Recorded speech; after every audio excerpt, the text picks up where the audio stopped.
our funniest poem, Kris from Mill City Speaks.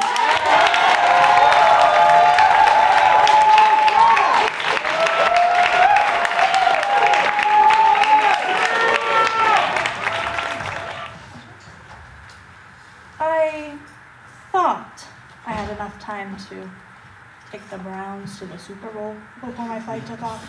So I went, speed walking into a room full of stalls, giving a silent apology before I unleashed a small intestine catastrophe. I was hungry. Vent in the ceiling, blowing lightly on my face, drying the bead of sweat on my forehead from strain. I began to come to terms with my second worst fear coming true. The first being a glass shark in the deep end of a pool. Yet here, in this moment, there are no sharks. Only the natural-born predator of a poop-shy tummy ache survivor. I panic. Frantic massages on my tummy that I learned from YouTube. Move your hand in an L shape. Top to side to bottom, bottom to side, 10 times for each direction. It was working.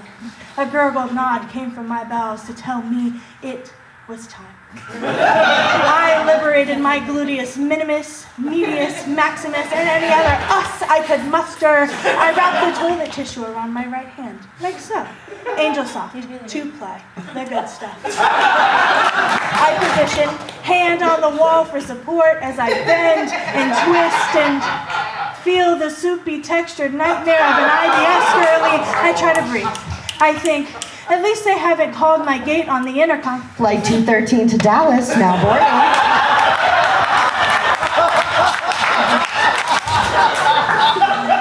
The devil couldn't reach me, so he decided to send me an irritable bowel and a time crunch. I scanned the stop, looking for the break glass for emergency stop button, secretly hoping that the pilot has to bend down and tie his shoe or get stuck walking behind a granny at a snail pace. I hurry. No concern for the amount of toilet tissue I'm using. Mercy flushing in between rounds, wondering how much shit could possibly come from one person. I weigh my options.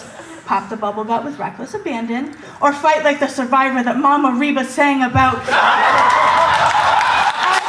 feel relief as the toilet tissue gets cleaner and cleaner, and then solid white.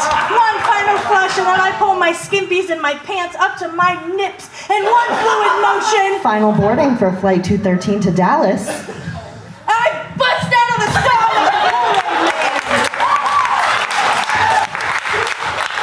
And yes, I stopped to wash my hands. Like a bloodhound sniffing out a bratwurst factory, I was on a mission to get to that gate and on that flight. I can count on one hand the number of things I'm willing to run for, and a plane ticket just happens to be expensive enough to make that list. Rounding the corner, clean sphincter flapping in the wind, I see them starting to close the gate. I rush up to the service desk, preparing to plead for even the mercy of fitting into an overhead bin, formulating my future pitch to all airports. Why they must install uno momento por favor buttons into every bathroom. For those of us, host be shittin'.